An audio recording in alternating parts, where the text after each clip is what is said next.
move on to Realm is next. Scott and Megan Becker are here. I don't know where Megan is. I saw her somewhere.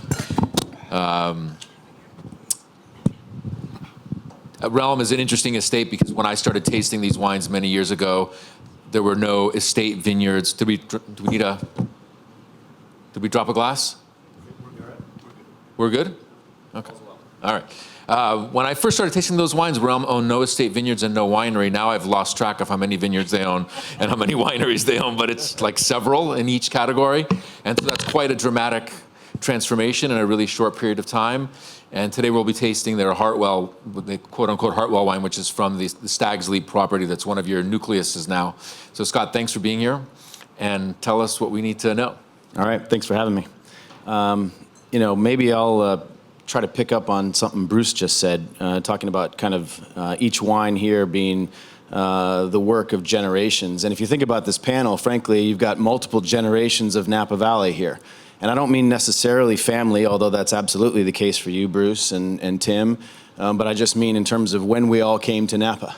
But in so many cases, and I think I'm excited to share this wine here because we talk about this a lot at Realm, the idea that we stand on the shoulders of those who came before us.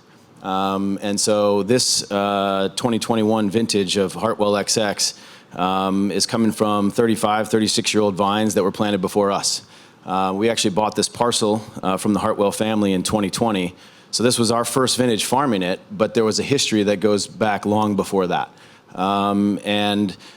This parcel happens to also be adjacent to Tim's father's old home on Wapo Hill.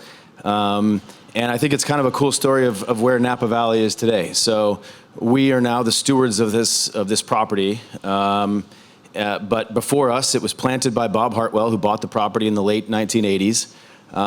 And he also was standing on the shoulders of somebody who came before him because obviously Napa was growing vines long before Bob Hartwell bought this hill. And so when he went to go get plant material, he went to his friend Dick Grace and got budwood from Dick. Well, where did Dick get his budwood for Grace family in St. Helena? It came from the old Bochet selections from the vineyard in Rutherford. And so I think there's this notion of it's important to understand that in Napa Valley today, nobody's starting from scratch. We're all building on the legacy and the work that was done by many others. And in my case, coming to Napa and not necessarily coming from a third generation family, it's still that same spirit though of understanding what was done before us. And so the Hartwell XX that you have here, some of the oldest vines that we work with across the different estates. As Antonio mentioned, when we started, we were just buying fruit. And so we're in a very fortunate position now to be able to have a few of our own estates and farm it ourselves. And it does, I feel, a deeper sense of responsibility and connection to the land when you own it and farm it yourself versus just buying the fruit. And there's this notion of stewardship. And so 35, 36-year-old vines, I think part of that is why this wine, some of you came by our table last night and tasted Moonracer, which is from the lower blocks on the property.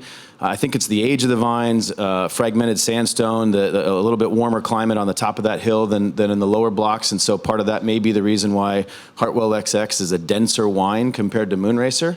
But again, that wasn't an original thought on our part. When we bought the property, we went back and tasted all the old Hartwell wines going back to the early 1990s, and they had always isolated this block on the top of the hill separate and bottled it separately than the wines down below.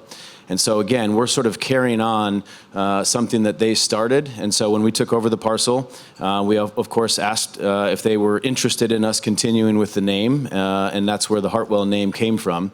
I'll tell a funny story. And I'll probably get in trouble for this, but we left it as.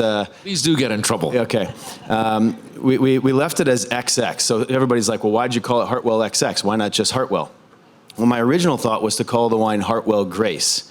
Because if you go back to the original labels for the Hartwell wines from those early days, not only was the budwood from Grace family, the early vintages of Hartwell were made at Grace family. And there's other stories like this, Vineyard 29, Barber, a lot of this, there's all this history.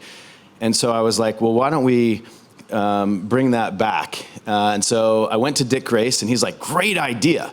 Yes. He's like, oh, just one thing. You know, I sold the property. So you probably should go talk to the new owners. And so I did, and they're lovely people. They were getting their, still kind of figuring out what they were doing with the property, so they weren't as comfortable with us using the name Grace. So I said, okay, well, we'll just leave Grace off and we'll call it XX.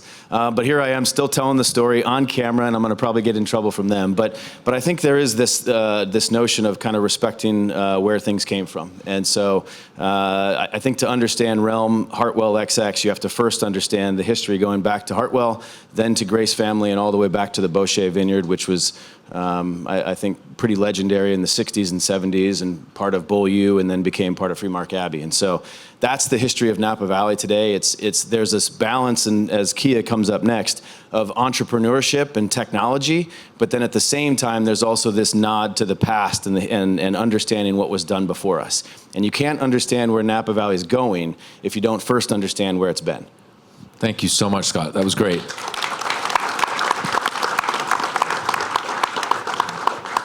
So one of the things that we try to accomplish with